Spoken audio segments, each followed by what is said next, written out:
So here we have the Peugeot 208 on a 67 plate. I'm going to start off by showing you around the outside of the car, and then we'll hop in and run through some controls on the inside. From the outside though, you can see it's a 5-door car with alloy wheels and tinted windows around the rear.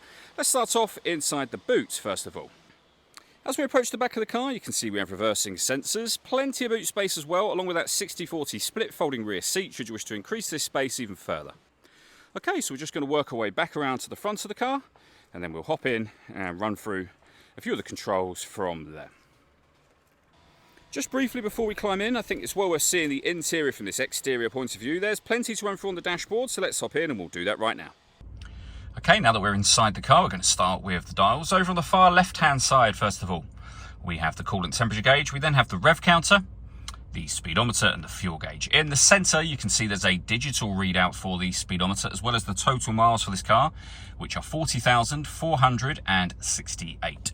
If we back out to the steering wheel, we have stereo and phone controls available on here, and the main stereo itself can be found over in the center. So if we go to the menu button, in terms of your audio options, we have, of course, got the radio.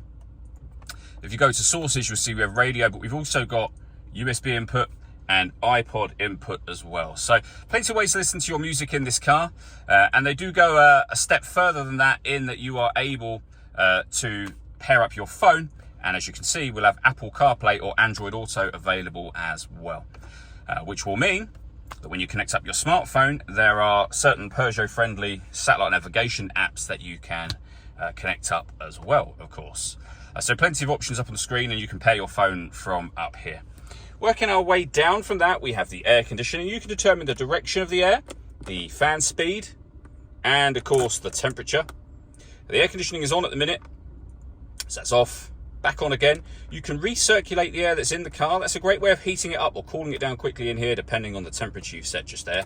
We've got our heated rear screen as well. Deadlock, so you can lock and unlock the car doors from the outside, and our hazard warning lights.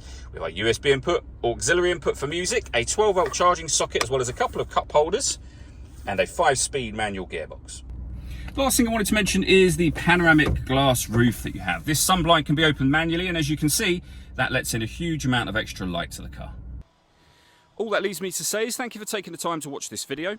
If you'd like to come and see the car in person and have a test drive, please feel free to give us a call here at Surrey Specialist Cars. We'd love to hear from you soon.